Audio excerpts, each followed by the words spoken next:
De volta ao estudo da Lei de Improbidade Administrativa, nesta aula nós vamos estudar as penas aplicadas ao improbo de acordo com a modalidade de improbidade que vimos na aula passada: enriquecimento ilícito, prejuízo ao erário ou atos violadores aos princípios administrativos constitucionais.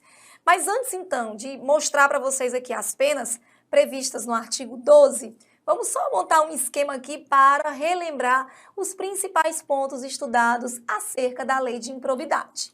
Vem comigo então para o quadro, nós vamos fazer só uma recapitulação do que foi visto. O que há de importante aqui na improbidade que eu quero dar destaque com vocês? A improbidade administrativa, nós vimos que sofreu muitas mudanças nos últimos tempos, ela tem previsão constitucional, está lá no artigo 37, parágrafo 6º da Constituição, e ela tem natureza administrativa e não penal, embora tenha um processamento judicial que vai ser estudado mais adiante. O que nós vamos lembrar, então, sobre a lei de improbidade, que é a Lei 8429 de 1992. Primeira observação que eu quero colocar para vocês é que não há mais necessidade de dolo, de culpa, exige-se o dolo, necessidade de dolo específico. Todas as modalidades de improbidade exigem o dolo específico. Não é um dolo qualquer não, tem que ter a intenção devidamente comprovada. Exige dolo específico, está muito claro logo no artigo 1º. Não há mais ato de improbidade culposo. Não tem natureza penal, é natureza administrativa. É uma ação de natureza administrativa. Daí que não cabe a premissa de que uma nova lei mais benéfica pode retroagir. Só retroage a lei penal. Aqui não se trata de lei penal. É uma lei de natureza administrativa. São apenas 3 tipos de improbidade. As modalidades são apenas 3. Já tivemos 4. Mas na configuração atual da lei, são apenas 3 modalidades de improbidade. 3. Para relembrar quais são? Aquela que gera ganho é o enriquecimento ilícito. No enriquecimento ilícito, ele ganhou ou ele deixou de gastar. Diferente do que ocorre no prejuízo ao erário. No prejuízo ao erário, ele não ganhou. Ele favoreceu para que terceiro ganhe, ou então agiu de modo a causar dano ao poder público. Prejuízo ao erário. E por fim, nós temos aquela em que ninguém ganha e ninguém perde. Temos aquela em que não causa dano nenhum, mas viola princípios. São os atos violatórios a princípios, são os atentados aos princípios. Por sinal, é o único que tem um rol taxativo, atentado aos princípios constitucionais. Hoje, das 3 modalidades, é a única que tem um rol taxativo, ou seja, é um rol fechado, exaustivo. Os demais são rolos meramente exemplificativos. Aqui eu já começo demonstrando que na modalidade ato violador de princípio, atentatório aos princípios, eu tenho um rol taxativo fechado e, por sinal, bem específico, não é? As modalidades que eram genéricas foram excluídas com a modificação da lei de 2021. São poucas condutas, inclusive aqui entra a prática de nepotismo, que já tinha fundamentação na súmula vinculante número 13 do Supremo, mas que ainda não tinha fundamentação legal e agora tem. Agora nós temos aqui como modalidade atos violadores de princípios. Aí vem as sujeições. Quem é que pode praticar improbidade? Quem são os improbos? Eu tenho o sujeito ativo e o sujeito passivo. Sujeito ativo cada vez mais abrangente, cada vez um número maior de pessoas podem praticar improbidade. Sujeito ativo é o agente público. Agente público não é necessariamente o servidor. Nós já aprendemos que agentes públicos são pessoas que atuam em nome do poder público independente de vínculo, independente da forma de ingresso, se foi ato, contrato, indicação, independente até mesmo se teve remuneração. São os agentes públicos. Aqui entra também o gestor de recursos públicos, aquele que recebe recurso e tem que fazer uso dele, mesmo se tratando de empresa privada, mas que tem custeio público. É o gestor de recursos oriundos do poder público. Temos ainda terceiros que induzem ou concorrem, particulares que mesmo sem vínculo com o poder público participam de forma direta ou indireta da prática da improbidade. Particulares que colaboram com a improbidade. Colaboram de forma direta ou indireta com a prática da improbidade. Todos esses eu introduzo como sujeito ativo. E quem seria o sujeito passivo? Aí a sujeição passiva aqui nós vimos que é contra quem aplica-se a improbidade. Quem é o nosso sujeito passivo? Nosso sujeito passivo aqui é a administração pública. Pode ser a direta, que são os entes e os órgãos, e pode ser a indireta, que são as entidades, autarquias, fundações, empresas públicas, sociedades de economia mista. Pode ser a administração, entidades privadas que recebem benefícios públicos, entidades privadas com benefícios oriundos do poder público. E ainda posso citar entidade privada em que o Estado compareça, ou com participação do Estado. Participação estatal. Quando eu me refiro aqui à administração pública, tanto é a direta quanto a indireta. Um último detalhe para fechar aqui nosso resumo. Nós temos decisão recente do STF que diz que tanto o Ministério Público como a pessoa jurídica interessada tem legitimidade para propor ação de improbidade de acordos, tá? Então, ainda vou puxar aqui mais uma setinha. Legitimidade para ação. Legitimidade para a propositura da ação. Eu vou colocar o Ministério Público e a PJ interessada. Ministério Público e a pessoa jurídica interessada. Aqui, inclusive, com fundamento em decisão do Supremo, agora de 2022, ADI 7042. Vou colocar de outra cor aqui para destacar.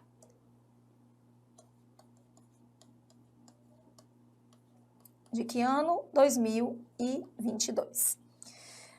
Olha só, resumozinho básico do que nós estudamos até agora. Basicamente aqui foi o que nós vimos até agora. Quem pode entrar com ação, contra quem se pode entrar com ação, quais os tipos de quais as modalidades, quais as exigências, tem que ter dolo específico, não cabe mais improbidade culposa. A improbidade tem natureza administrativa e não penal, porém ela passa por uma tramitação judicial, daí que eu coloquei para vocês, inclusive, os legitimados. Deixa eu colocar a observação da tramitação. A tramitação dessa ação é judicial. Corre no Poder Judiciário. Não é administrativa.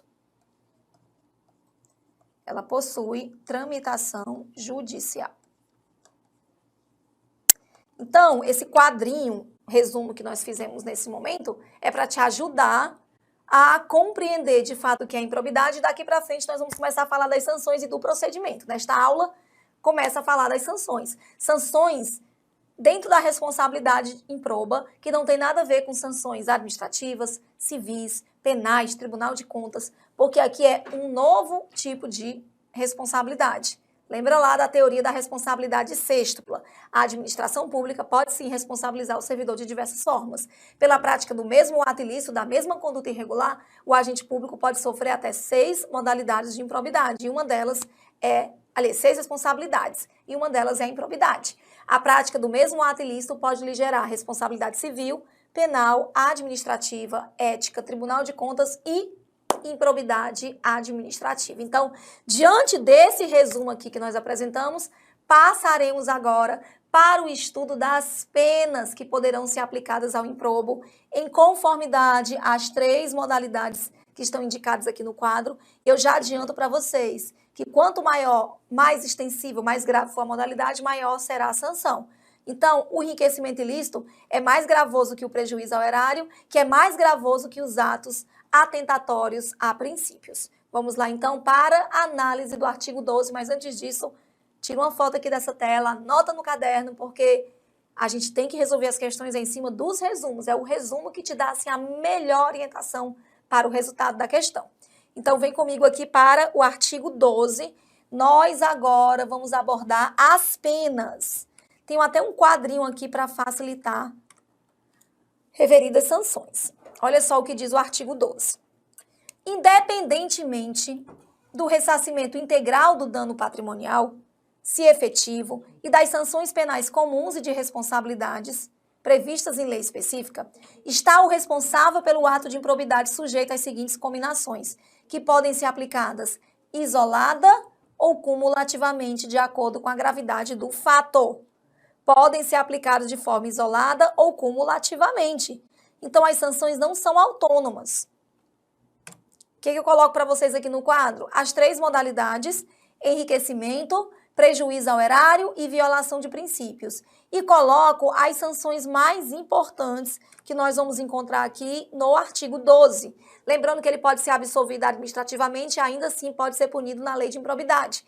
Ele pode ser punido penalmente e ainda assim absolvido na lei de improbidade. As responsabilidades, via de regra, são independentes. E assim, vou apresentar para vocês as referidas sanções, as penas que poderão ser aplicadas ao improbo a depender do tipo de improbidade. Coloco para vocês as 3 e olha só as sanções. A primeira delas chama-se perda de bens. Aqui na perda de bens ele vai perder patrimônio. Mas entendam, para ter perda de bens tem que ter dano. Então olha o que acontece lá na violação de princípios. Na violação de princípios não teve ganho nem perda. Não teve dano. Se não teve dano, não tem por que ter perda de bens. É a mesma coisa que ressarcimento. Como é que eu vou ter ressarcimento ao erário, bloqueio patrimonial, numa violação de princípio, se não houve prejuízo algum? Aí vamos para o segundo. Perda da função. Nós já vimos anteriormente que não é perda de cargo. Aqui perde-se a função. A função pública pode ser perdida. Para perder o cargo, tem que passar por todo um procedimento, que é um procedimento que é chamado de PAD, Processo Administrativo Disciplinar. Então, perda da função, eu vou ter no enriquecimento ilícito, vou ter no prejuízo ao erário. Por algum motivo, o legislador entendeu que não vai ter perda de função quando se tratar de mero ato violador a princípio. E depois vem a suspensão dos direitos políticos, que nós já aprendemos que não é cassação e nem perda. Suspensão. Vai ficar com os direitos políticos suspensos. Se for enriquecimento ilícito, ele fica suspenso por um prazo de até 14 anos. Se for prejuízo ao erário, até 12 anos. E se for violação de princípios? Se for violação de princípios, simplesmente não tem suspensão dos direitos políticos. É curioso porque na redação original da lei tinha. E aqui ele foi excluído. Então, observem bem essas 3 primeiras penas que eu coloquei para vocês. Perda de bens, perda da função e suspensão dos direitos políticos, nenhuma das 3 se aplica a atos violadores de princípios. Eu até entendo por que não tem perda de bens nem perda de função. Na verdade, perda de bens não houve nenhum tipo de prejuízo patrimonial. Perda da função por achar que é leve e que para aplicar a perda de função tinha que ter uma conduta mais gravosa. E suspensão dos direitos políticos, por algum motivo, o legislador entendeu que não precisa mais. Mas já houve anteriormente, antes da modificação da lei. Olha só o prazo. No enriquecimento ilícito, a suspensão é por até 14 anos. Já foi bem menor. Hoje é até 14 anos. E quando eu vou para prejuízo ao erário, aí nós vamos para até 12 anos. E violação de princípios. Também não tem suspensão dos direitos políticos, tá? Não suspende em absolutamente nada. Multa civil e proibição de receber incentivo fiscal ou creditício. Essas aqui realmente se aplicam às 3 modalidades de improbidade. Vamos aqui para a multa civil. Valor do acréscimo patrimonial. Ele vai pagar a multa no valor do acréscimo. Se ele obteve R$1 milhão, ele vai pagar uma multa no valor de R$1 milhão. Já o prejuízo ao erário é um pouco maior, é o valor do dano. Na verdade, é basicamente o mesmo. A diferença é que no enriquecimento ilícito eu ganhei. Se eu obtive 2 milhões, eu vou pagar a multa de 2 milhões. No prejuízo ao erário eu não ganhei nada, mas eu causei um dano. Razão pela qual a multa vai ser de qual? Do próprio valor do dano. O que chama atenção é a multa civil em caso de violação de princípios, que ela vai ser no valor de até 24 vezes o valor da remuneração recebida. Aí você logo se assusta. Poxa, professor, então é a pior. Não. É porque na modalidade de violação de princípios, eu não tenho parâmetro financeiro. Nem houve ganho, nem houve perda. Como é que eu vou poder fazer um cálculo? Eu não tenho parâmetro financeiro. No enriquecimento ilícito, o parâmetro é que ele ganhou. No prejuízo ao erário, o parâmetro é que ele causou dano, que alguém obteve dano. Mas quando eu chego na violação a princípio, eu não tenho parâmetro nenhum. Então, qual foi o parâmetro que o legislador criou? Até 24 vezes o valor da remuneração recebida. Da remuneração que ele recebe como agente público. Poxa, é muito, pode ser que ele não tenha condição de pagar. É até 24 vezes, não é de 24 vezes, é até. Pode ser uma vez, duas, pode ser R$100. Quem vai definir é a autoridade julgadora competente. Então, assim, das sanções que eu coloco para vocês aqui para as 3 modalidades, a primeira que aparece para ato violador de princípio é a multa civil. Vou lá para o próximo. Proibição de receber benefício fiscal ou incentivo creditício. Essa é ótima, porque para enriquecimento ilícito e prejuízo ao erário, é o mesmo prazo da suspensão dos direitos políticos. Se for para enriquecimento, até 14 anos. Se for para prejuízo ao erário, até 12 anos. Agora, se for para violação de princípios, embora não tenha suspensão para violação de princípios, tem sim proibição de receber benefício ou contratar com o poder público, e o prazo aqui é de até 4 anos. O que significa essa proibição? Aqui o improbo vai ficar esse período sem poder contratar com o poder público, sem receber um financiamento, sem participar de uma licitação, celebrar um contrato, concessão, permissão, autorização, fica tudo impedido. Então, das 5 penas que eu coloco para vocês, somente 2 se aplicam à violação a princípios, o que nos dá a impressão de que, de fato, o legislador foi muito favorável a essa improbidade. Como já dito anteriormente, o rol de condutas da improbidade por violação a princípio é um rol taxativo fechado bem curtinho. São condutas que não são genéricas. O legislador quis realmente fechar. Então, aqui é um rol taxativo, é um rol exaustivo. Outras condutas não podem ser incluídas. Não gera perda de bens, não gera perda da função, não gera suspensão dos direitos políticos. Vai gerar tão somente a multa civil e a proibição de contratar com o poder público. E o prazo também nem é essas coisas todas, somente até 4 anos. Então, penas de improbidade que são diferentes das penas que são aplicadas nas demais responsabilidades. Penas que vão ficar mais gravosas a depender da modalidade, porque a modalidade passará a ser uma modalidade mais gravosa. E assim, vamos lá para os parágrafos que tratam dessas penas. Tem um bocado de coisa aqui para falar. Parágrafo 1º.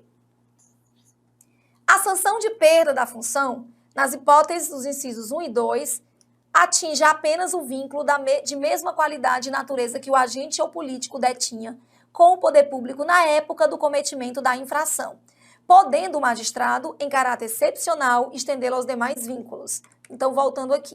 Se for enriquecimento ilícito e prejuízo ao erário, ele diz que a perda da função pública nessas 2 hipóteses, ou seja, enriquecimento ou prejuízo ao erário, a perda da função se dará somente no cargo que ele detinha à época.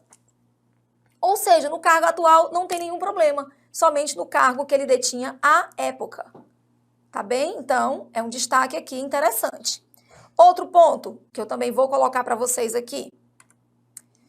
Tem uma ressalva? Tem.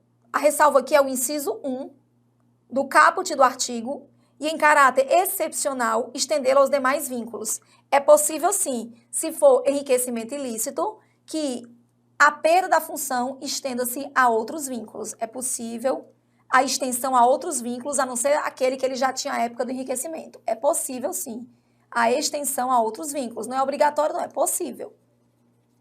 A extensão dessa perda a outros cargos, a outros vínculos que ele venha a ter. Parágrafo 2º. A multa pode ser aumentada até o dobro, isso aqui é bem interessante, merece um asterisco aqui de destaque.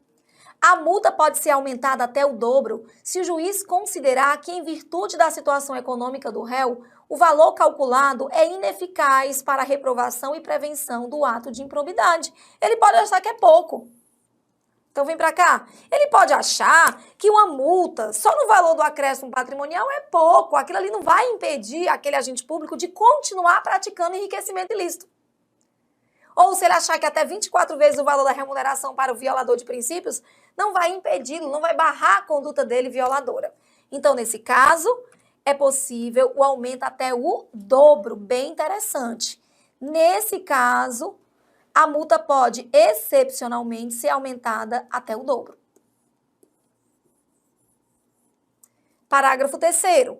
Na responsabilidade da pessoa jurídica, serão considerados os efeitos econômicos e sociais das sanções, de modo a viabilizar a manutenção de suas atividades. Aqui é também entender que a sanção não pode ser tão prejudicial a ponto de impedir a pessoa jurídica de continuar o exercício de suas funções. Tem que ter cuidado. Aqui é o respeito à manutenção das atividades da pessoa jurídica. Aqui vigora o respeito à manutenção das atividades.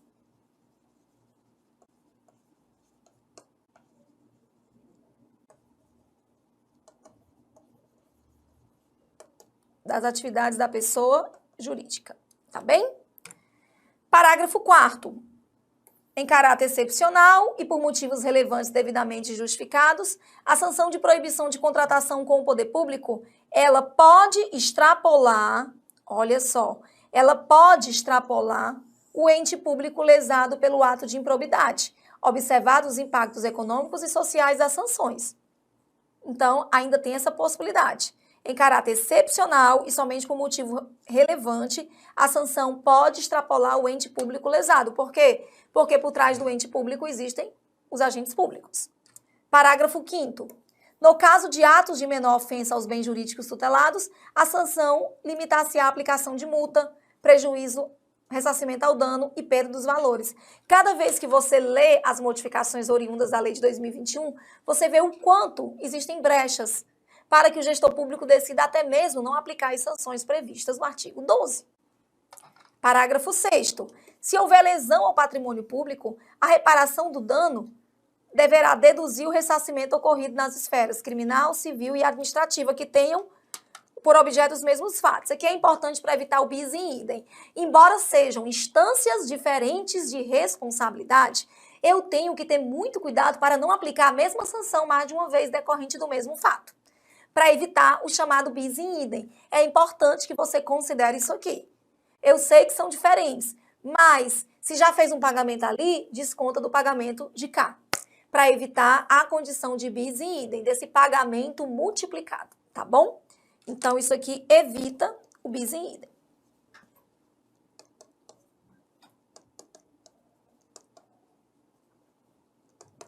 O que é o bis in idem? É a aplicação da mesma sanção em razão da mesma conduta. Também exclui-se. Parágrafo 7º. As sanções aplicadas a pessoas jurídicas com base nessa lei e na Lei 12.846 deverão observar o princípio do non bis in idem, foi o que eu acabei de colocar para vocês. A sanção de proibição de contratação com o poder público deverá constar em um cadastro nacional e as sanções somente podem ser executadas após o trânsito em julgado da sentença condenatória. Destaque para esse parágrafo 9º, muito importante. As sanções somente poderão ser executadas, aplicadas após o trânsito em julgado da sentença condenatória. Até lá não é possível. Tem que esperar o trânsito em julgado de sentença condenatória para aplicação das referidas sanções. Parágrafo 10. Para efeito de contagem de prazo de sanção de suspensão dos direitos políticos, computar-se-á retroativamente o intervalo entre a decisão colegiada e o trânsito em julgado. Isso aqui é para começar a contar. Da decisão colegiada, que é a decisão por mais de um juiz, e o trânsito em julgado. É interessante destacar isso aqui para que o período de suspensão não fique muito mais esticado do que os até 14 ou até 12 anos indicados por lei. Então, assim, fechamos o tópico referente às sanções. Olha só, o nosso quadrinho resumo aqui, ele é excelente na hora de resolver a questão, porque ele vai direto. Eu vejo muitas questões onde a banca coloca no enunciado uma situação e a partir dessa situação é que você indica a modalidade. porque ela vai colocar qual a sanção foi aplicada. Em cima da indicação das sanções que foram aplicadas, você consegue encontrar a modalidade. Ou então ela faz o inverso. Ela diz qual a modalidade, você tem que indicar quais as sanções. Ou então, simplesmente, ela coloca uma conduta e em cima dessa conduta pede que o candidato indique a modalidade, indique as sanções. Então, por isso que esse quadrinho aqui, ele é super importante, porque você já consegue visualizar de imediato as 3 modalidades e as sanções que poderão ser aplicadas a cada uma delas. Fechou, então? Sanções, penas aplicadas ao improbo. Só para encerrar aqui nosso vídeo, então, quanto à declaração de bens, observem, a posse e o exercício de agente público ficarão condicionados à apresentação de declaração de imposto de renda e proventos de qualquer natureza que tenha sido apresentada à Secretaria Especial da Receita Federal do Brasil, a fim de ser arquivada no serviço de pessoal competente. Quando é que eu vou apresentar esta declaração de bens? Você passa no concurso, olha a princípio, passou no concurso, vem a nomeação. A nomeação é aquela convocação para que, caso você tenha interesse, você compareça para a posse e, em seguida, compareça ao exercício. A posse é o ato que confirma a investidura. É aqui que você vai se tornar servidor. Então, é neste momento que você tem que apresentar a sua declaração de bens. E tem mais, vai ter que renová-la anualmente sob pena de punição. Olha o que diz o parágrafo 2º. A declaração de bens será atualizada anualmente. Será penado com pena de demissão, sem prejuízo de outras sanções, o agente que se recusa a prestar a declaração de bens ou então a apresenta de forma falsa. Portanto, é no ato de posse que você vai assinar vários termos de compromisso, vai assinar a declaração de que você não acumula ilicitamente cargo, emprego ou função e vai apresentar também a declaração de bens e valores. Nada mais é do que a apresentação da tua declaração de imposto de renda e anualmente você pode, inclusive, autorizar para que o órgão público tenha contato, possa fazer uso dessa declaração. Se por acaso você não fizer ou se apresentar indevidamente, de forma falsificada, você vai ser punido com a sanção mais grave, que é de demissão, além de outras sanções que poderão ser aplicadas estando inserido em outros rolos de responsabilidade. Então, a declaração de bens é algo importante. Foi renovada no artigo 13? Foi, porque com a modificação da Lei 2021, ela passou a ser exigida com a declaração de imposto de renda, que antes não precisava, antes deixava livre. Hoje em dia fica bem claro, apresenta a declaração de imposto de renda e assim teus bens ficarão publicizados para a administração pública que quer acompanhar a tua evolução patrimonial justamente para evitar qualquer situação de enriquecimento ilícito. Fechamos então mais um ponto desta lei. Na próxima aula, já vamos partir para o procedimento de apuração da responsabilidade. Aqui foram muitas as mudanças introduzidas em 2021, então te espero no próximo bloco para que possamos compreender referido procedimento.